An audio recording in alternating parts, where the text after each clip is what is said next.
Dzień dobry, witam Państwa serdecznie w nowym vlogu, nowy dzień, nowe pomysły, nowy temat. O czym dzisiaj? Za chwileczkę się dowiecie. Zaczynamy!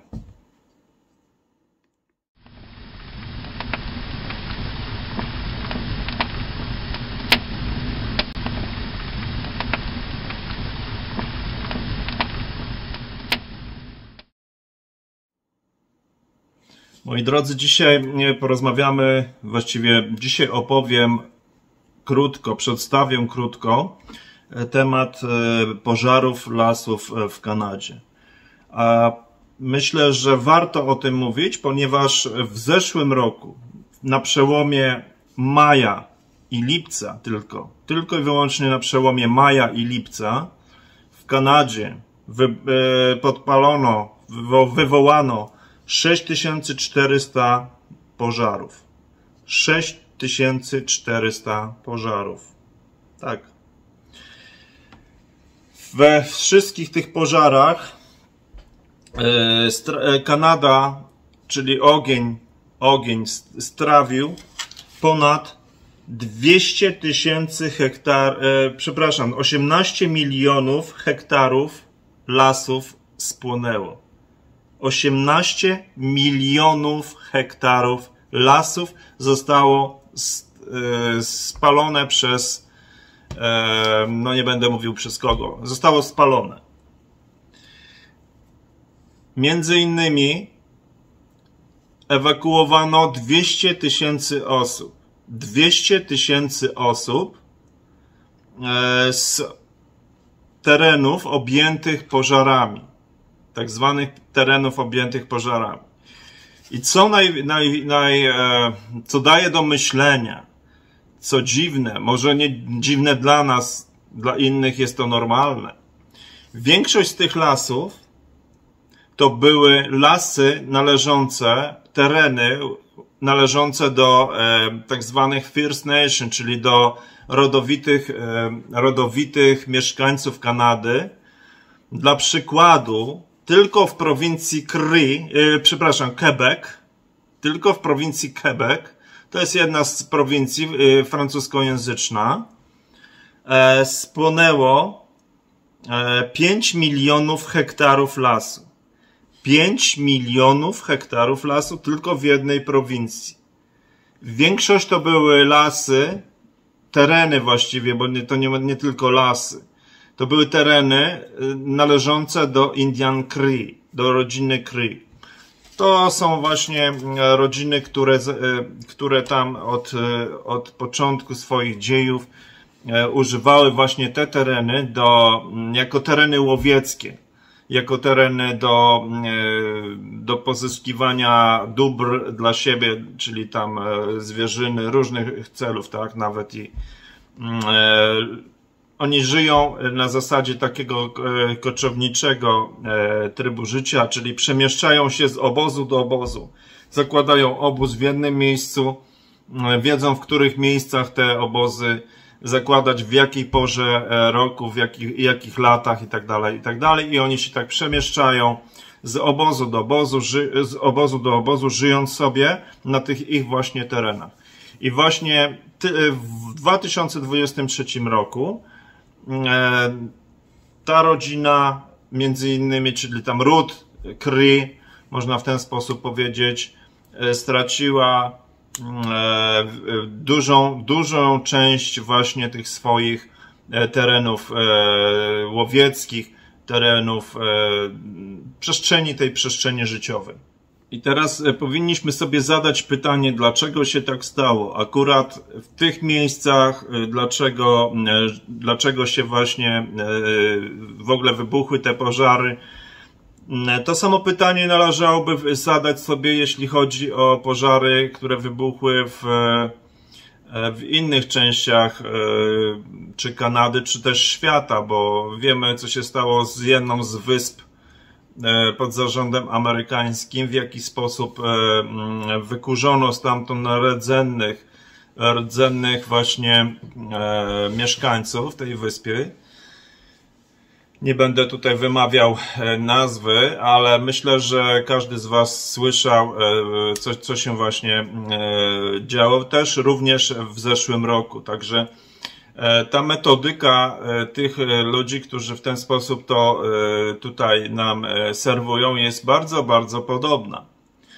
I teraz co się dzieje? Dlaczego tak się dzieje? Tu jest jakby wielowątkowość tego, bo wiadomo, ci, którzy tym zarządzają, ci, którzy na tym jakby czerpią z tego benefity, oni doskonale wiedzą i wiedzą też, jak na tym zarobić. Ktoś powie dla pieniędzy, jasna sprawa, jasna sprawa. Dobrze wiecie, że podczas takiego spalenia lasu czyści się jakby te lasy kanadyjskie, one, tak jak wam wielokrotnie tutaj pokazywałem u mnie, one jakby są takim buszem. To jest zwarty kompleks leśny, gdzie często jest ciężko nawet wejść. I po spaleniu takiego lasu zostają tak naprawdę te wszystkie drobne drzewa, drobna roślinność, ona zostaje usunięta właśnie przez pożar. Zostają tylko i wyłącznie kikuty, prawda? Kikuty, osmolone kikuty tych drzew, które notabene są świetnym materiałem na celulozę. I teraz wszystkie te duże kompanie, duże firmy, które zajmują się właśnie pozyskiwaniem drzewa, za bezcen, a często za darmo pod pretekstem usuwania tych szkód pożarowych, pozyskują właśnie drewno z tych terenów, które zostały spalone tym właśnie rodowitym jakby mieszkańcom tych terenów, czyli rodowitym właścicielom tych terenów, prawda? Czyli to drewno, drzewa te, które są jakby ścinane, prawda? One są osmolone, ale to nie też w żadnym stopniu nie przeszkadza temu, żeby ten surowiec szedł głównie na celulozę. I tutaj to jest właśnie ten wątek jakby finansowy, prawda? Za darmo, za bezcen jest to drzewo. Można sobie go w dużych ilościach pozyskać, a z niego już później wiadomo, robimy tambor, robimy jakieś tam tematy związane z opakowaniami, prawda? Z papierem, a papier wiadomo, w dzisiejszych czasach papier jest coraz droższy. Papier jest używany na potęgę, prawda? Opakowania, kartony i różne tego typu rzeczy, to jest wszystko właśnie papier. Także tutaj te firmy, które zajmują się pozyskaniem tego, no, mają w tej chwili tak jakby żniwa. I bardzo często to się właśnie odbywa teraz zimą, ponieważ na pewne tereny, tak jak w lasach kanadyjskich, można tylko i wyłącznie dostać się do kwietnia.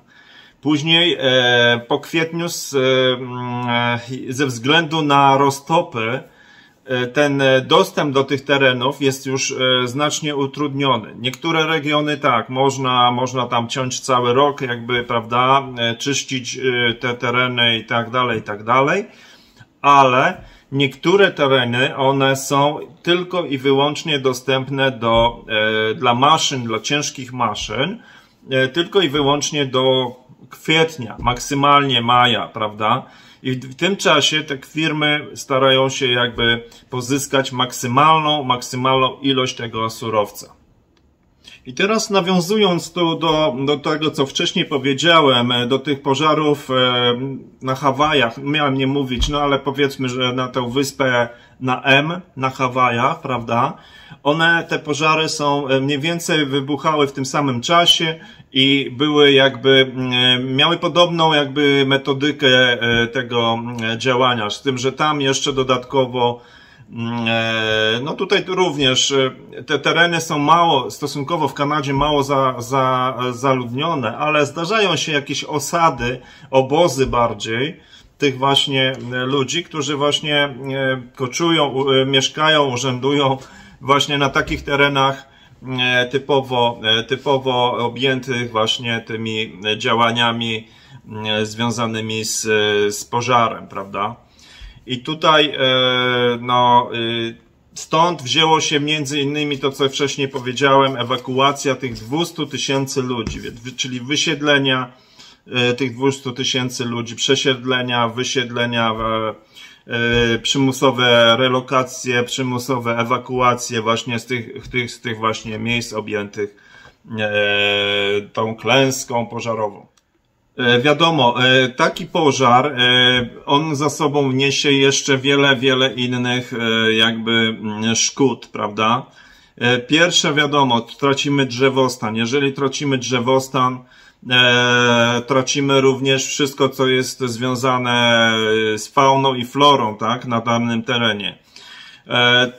Następną rzeczą, z tego terenu zazwyczaj uciekają zwierzęta, zwierzyna jakaś, to wszystko, ptactwo, ono jakby ucieka właśnie z tych terenów objętych pożarami, czyli tutaj robi się taka pustynia, prawda? Po wycięciu takich połaci, a to nie są połacie, możemy porównywać sama strata tylko w tych 2 miesiącach, czyli maj, lipiec, w tych 3 miesiącach, w tym przedziale od maja do lipca, praktycznie 2-3 miesiące niecałe, to jest 18 milionów hektarów utraconych. Czyli tyle właśnie hektarów ma mniej więcej Francja, wszystkich lasów, jakie tylko mają. Wszystkich lasów. Tutaj zostało tylko tyle utracone w przeciągu chwili, czyli tych 2 jakby miesięcy tej pożogi całej pożarowej. I teraz co się dzieje w tych miejscach? Wiadomo, po wycięciu tych drzew przez te firmy pozyskujące właśnie to drewno na celulozę, drewno do innych celów również czasami pozyskują też na jakieś tam opałowe i tym podobne rzeczy, ale co się dzieje? Robi się typowa pustynia, prawda? Bo to są potężne połacie leśne i teraz wiadomo, jeżeli jest pustynia, to w tym miejscu dochodzi do czego? Do erozji, do jakichś tematów wysuszania tych terenów, bo wiadomo, las, on chroni też w pewnym sensie, trzyma tą wilgoć w danym miejscu, prawda? Las znika, wiatry, słońce operujące, powoduje wysychanie danego terenu, co doprowadza do tego, że tworzy się tam bardzo często takie prawie pustynne, stepowe, pustynne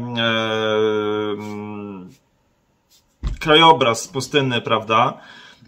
Wiadomo, że jeżeli nie ma drzew, różnie są większe wiatry.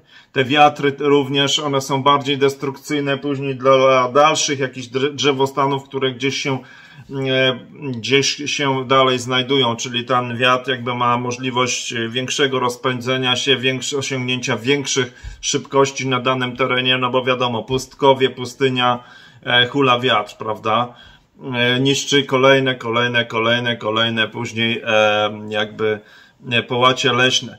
I to jest jakby taki zaczątek tej destrukcji zapoczątkowany przez wiadomo kogo, do tego, żeby zgonić na to, że na tą klimatyczność, na tą religię zieloną, klimatyczną i tak dalej, że trzeba bronić, chronić i tak dalej. Wiadomo, że złodziej zawsze krzyczy najgłośniej łapać złodzieja. Następna rzecz, wiadomo, to były tereny łowieckie dla tych właśnie rodu Cree Indian, prawda? I teraz ci Indianie przez długie następne dziesiątki lat, dekady, oni nie będą mogli polować na danym terenie, prawda? Nie będą mogli pozyskiwać nic z tego danego terenu. Oni się właśnie dzięki temu utrzymywali, dzięki temu żyli, tak? Bo wiadomo, oni nie pracują, to są Indianie, także ktoś, kto kiedykolwiek był w Kanadzie, czy gdzieś tam w rezerwatach indyjskich, wie, w jaki sposób żyją Indianie. Oni nie żyją materialnie, tak jak tutaj cały Zachód, tylko tutaj oni żyją z tego, co są w stanie zebrać, upolować, przetworzyć. Prowadzą taki typowo koczowniczy tryb życia. Jeżeli coś, dane resursy, dane właściwości terenu już im nie odpowiadają, przenoszą się zupełnie w drugie miejsce, a tutaj ten teren, on był jakby z powrotem się odnawiał, natura go odnawiała, prawda? I oni sobie tak krążyli. A w tym momencie, zabierając im, przyjmijmy, 5 milionów hektarów z tego, co mieli do swojej dyspozycji, no oni mają również problem, prawda? Problem z pozyskaniem chociażby żywności, tak? Bo oni no tam nie kupują żywności w Biedroneczce czy w jakimś Lidlu, tylko wszystko, co uda im się złowić czy upolować, to jest jedzenie, tak? Dla dzieci, dla nich, tak? Także tak to mniej więcej wygląda. To są poważne problemy. Celowo wywołane właśnie przez dobrodziei tutaj globalistycznych, więc no tak jak powiedzieli, no dodatkowo wiadomo, nie ma lasów. Proszę zobaczyć, 18 milionów hektarów lasów, 18 milionów hektarów lasów w skali Kanady. Wyjęcie takiego połaciu lasu powoduje co? Las on produkuje tlen, prawda? Konsumuje ten dwutlenek węgla, prawda? Co się dzieje? No niby teoretycznie może po takim zabiegu, jaki tutaj został wykonany, ten dwutlenek, zawartość tego dwutlenku węgla powinna nieznacząco wzrosnąć, co daje naszym tutaj ściemniaczom od zielonej religii jakiś dodatkowy atut, tak? Ojejku, wzrósł poziom dwutlenku węgla. Gówno wzrósł, dlatego że tak naprawdę dwutlenku węgla, tego o którym się tak bije pianę, jest zbyt mało. Zobaczcie sobie sami. Tak jak w Kanadzie, tych lasów jest bardzo dużo. One potrzebują potężne ilości dwutlenku węgla do absorpcji, tak? Te drzewa, ten drzewostan. Czym więcej dwutlenku węgla, te drzewa lepiej się rozwijają, lepiej rosną. To macie, świetnym przykładem są miasta. Zobaczcie, parki miejskie, drzewa miejskie, gdzie mają w dużej ilości tego dwutlenku węgla, one rosną dużo szybciej niż na przykład w lesie, dużo bardziej wydajniej niż właśnie w takich lasach, gdzie tego dwutlenku węgla jest znacznie mniej. Te drzewa między sobą muszą konkurować jeszcze o to, żeby mieć te składniki do wzrostu, prawda?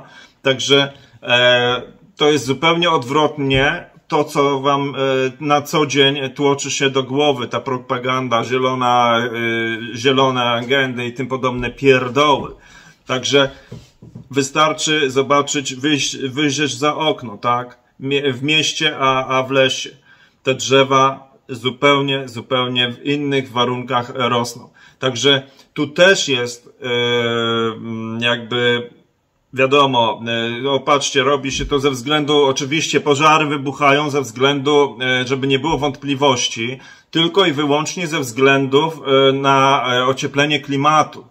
Tak, na ocieplenie klimatu. Tak, tutaj jest to tłumaczone w Kanadzie, tym wszystkim oficjalnie, tak? I większość, 90% społeczeństwa w to wierzy. Łyka to jak pelikany. Także kwestia dobrego PR-u, dobrej reklamy i wszyscy uwierzą, że lasy się zapaliły same przez to, że jest ocieplenie klimatu. Za oknem mam śnieg, za oknem mam dzisiaj jest akurat -4 tylko. Zima u mnie trwa do praktycznie do 10 maja i raptem w maju zaczynają się pożary lasów. Świetnie, tak? Śniegu jest, kurde, do pioruna. I oni twierdzą, że jest ocieplenie klimatu i lasy się zapalają ze względu na to, że jest zbyt mało, że zbyt słabe, nie wiem, zimy, czy zbyt słabe. Nie chcę już tego komentować, bo przecież to jest absurdalne, prawda? Także zostawmy ten temat, bo też nie można tutaj z was zbyt wiele mówić, bo za chwilę jakiś pierdolec, zielonopierdolec się tutaj będzie pastwił nad tym, co ja tu mówię, który w życiu nie był w tajdze rosyjskiej, czy w prawdziwych lasach kanadyjskich, nie mówiąc gdzieś tam w Polsce. W Polsce to nie ma lasów, to jest jakieś tam parki są, tak naprawdę to jest wysepki jakieś malutkie. Także tak to mniej więcej wygląda. No i moi drodzy, to by było chyba na tyle. Na ten raz już się tutaj natrajkotałem. Myślę, że temat sobie zgłębicie, jeżeli to kogoś interesuje, bo teraz może temat nie jest na topie, ponieważ jest jeszcze nie sezon, ale zobaczycie w maju, zgodnie z agendami, mają być te wszystkie kataklizmy, pożary i tym podobne rzeczy i w maju ponownie zacznie się palenie różnych ciekawych miejsc w świecie. Także przypadkowo zaczną się palić fajne miejsca, może Amazonia, może Kanada ponownie, może Australia już się przecież też paliła. Także ten scenariusz jest sprawdzony i wykorzystywany od lat. Jest to proste, skuteczne i co najważniejsze, many, bardzo dochodowe. Także tyle z mojej strony, moi drodzy. Dziękuję ślicznie za uwagę. Zostawcie te wszystkie pierdółki, a jak chcecie, jak nie chcecie, to też fajnie, żeście to obejrzeli. No i do następnych. Trzymajcie się, do widzenia, do usłyszenia. Bye.